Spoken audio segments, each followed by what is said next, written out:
Shalom saudara-saudara yang dikasihi Tuhan Yesus Kristus. Selamat pagi, selamat berjumpa dalam renungan pada pagi hari ini. Selamat beraktivitas dan selamat melayani Tuhan. Kita bersyukur karena kemurahan Tuhan. Hari ini kita boleh bangun dengan kekuatan baru.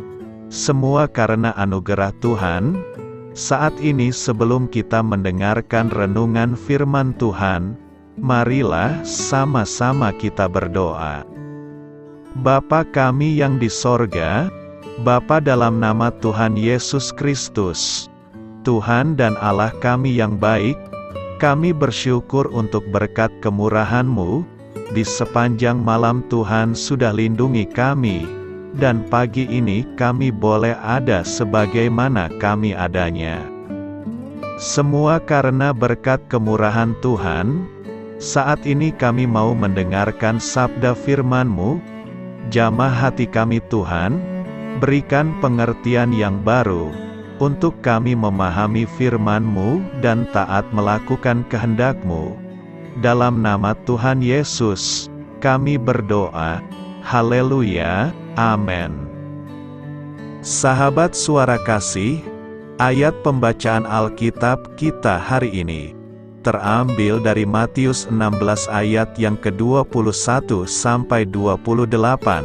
Matius 16 ayat 21 sampai 28. Sejak waktu itu Yesus mulai menyatakan kepada murid-muridnya bahwa ia harus pergi ke Yerusalem dan menanggung banyak penderitaan dari pihak tua-tua, imam-imam kepala dan ahli-ahli Taurat, lalu dibunuh dan dibangkitkan pada hari ketiga. Tetapi Petrus menarik Yesus ke samping dan menegur dia, katanya, "Tuhan, kiranya Allah menjauhkan hal itu sekali-kali takkan menimpa Engkau." Maka Yesus berpaling dan berkata kepada Petrus, "Enyahlah iblis, engkau suatu batu sandungan bagiku, sebab engkau bukan memikirkan apa yang dipikirkan Allah, melainkan apa yang dipikirkan manusia." Lalu Yesus berkata kepada murid-muridnya, "Setiap orang yang mau mengikut Aku, ia harus menyangkal dirinya, memikul salibnya dan mengikut Aku. Karena barang siapa mau menyelamatkan nyawanya, ia akan kehilangan nyawanya. Tetapi barang siapa kehilangan nyawanya karena Aku, ia akan memperolehnya. Apa gunanya seorang memperoleh seluruh dunia, tetapi kehilangan nyawanya? Dan apakah yang dapat diberikannya sebagai ganti nyawanya? Sebab Anak Manusia akan datang dalam kemuliaan Bapanya diiringi malaikat-malaikatnya. Pada waktu itu ia akan membalas setiap orang menurut perbuatannya. Aku berkata kepadamu, sesungguhnya di antara orang yang hadir di sini, ada yang tidak akan mati sebelum mereka melihat Anak Manusia datang sebagai Raja dalam kerajaannya." Sahabat suara kasih, ayat emas renungan kita hari ini adalah Matius 16 ayat 23 sampai 24. Maka Yesus berpaling dan berkata kepada Petrus, "Enyahlah iblis, engkau suatu batu sandungan bagiku, sebab engkau bukan memikirkan apa yang dipikirkan Allah, melainkan apa yang dipikirkan manusia." Lalu Yesus berkata kepada murid-muridnya, "Setiap orang yang mau mengikut Aku, ia harus menyangkal dirinya, memikul salibnya dan mengikut Aku."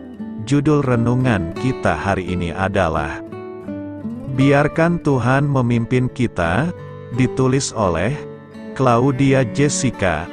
Sahabat suara kasih, kunci untuk mengurangi stres dalam hidup adalah dengan melepaskan dan membiarkan Tuhan yang memegang kendali. Jadi bagaimana Anda akan melakukan hal ini? Akankah Anda membiarkan Tuhan Yesus memegang kendali hidup Anda, dan menjadikannya sebagai manajer hidup Anda? Namun masalahnya adalah, Kita cenderung ingin menjadi pengendali hidup kita sendiri, dan berujung dengan berdebat dengan Tuhan. Kita berpikir bahwa kita tahu apa yang terbaik. Alasan Anda berada di bawah banyak tekanan adalah karena Anda terus-menerus melawan Tuhan dalam pikiran Anda, seperti saya tahu Tuhan berkata untuk melakukan ini, tapi saya ingin melakukan itu. Setiap pagi ketika Anda bangun, Anda harus membuat keputusan. Siapa yang akan bertanggung jawab atas hidup Anda? Siapa yang akan memegang kendali, Anda atau Tuhan? Setiap hari, saat demi saat, Anda membuat keputusan ini. Ketika Anda memilih untuk menjadikan diri Anda sebagai pengendali hidup Anda sendiri, hal itu menyebabkan konflik, kebingungan, dan stres. Tuhan Yesus berkata dalam Matius 16 ayat 24, "Setiap orang yang mau mengikut Aku, ia harus menyangkal dirinya, memikul salibnya, dan mengikut Aku." Inilah yang cenderung dilakukan orang Kristen. Ketika kita percaya kepada Kristus, kita memberikan Dia kursi pengemudi dan kita pindah ke belakang. Namun kita terus-menerus memberi perintah kepada Tuhan, seperti jangan belok ke sana, berhenti, tunggu, lebih cepat, saya ingin pergi ke arah sana, saya ingin melihat pemandangan itu. Beberapa tahun yang lalu, Pastor Rick Warren dan istrinya Kay Warren mengambil kursus menari. Instruktur memberitahu mereka bahwa salah satu masalah terbesar yang dimiliki setiap pasangan adalah membiarkan yang lain memimpin. Ketika mereka berdua mencoba untuk memimpin, mereka saling menginjak kaki sepanjang waktu, dan tarian itu menjadi tidak indah. Sahabat suara kasih, marilah kita renungkan, hidup kita tidak terlihat sangat cantik ketika kita mencoba untuk membantu Tuhan memimpin. Sebaliknya, biarkan Tuhan menjadi Tuhan, dan jadikan Tuhan Yesus sebagai manajer hidup kita. Amin. Tuhan Yesus memberkati. Sahabat suara kasih, demikianlah renungan firman Tuhan pada pagi hari ini. Semoga menjadi berkat bagi hidup kita. Dan sebelum kita memulai segala aktivitas kita di pagi hari ini, marilah kita berdoa.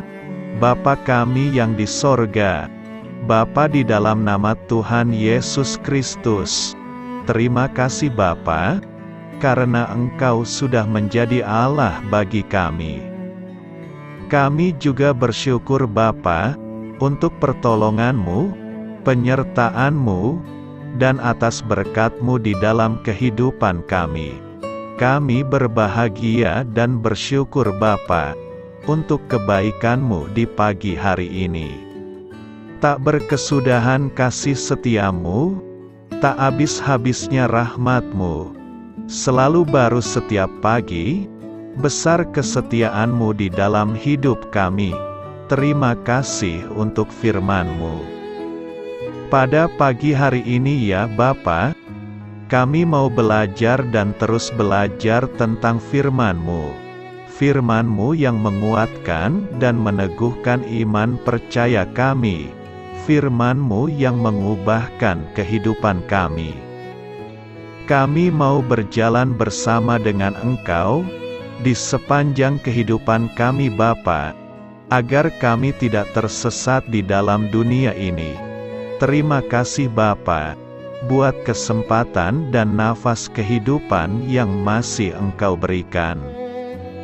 Kami mau memakai kehidupan kami untuk hormat dan kemuliaan nama-Mu. Segala pergumulan dan masalah hidup kami serahkan di dalam tangan-Mu. Engkau yang akan menyelesaikannya bagi hidup kami. Kami hanya berharap kepada-Mu, Bapa.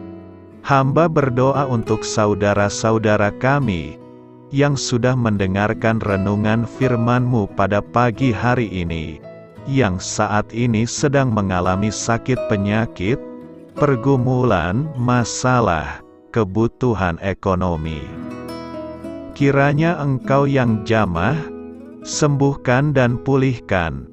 Berkati juga perekonomian mereka, serta berikan jalan keluar di setiap pergumulan masalah yang mereka sedang hadapi.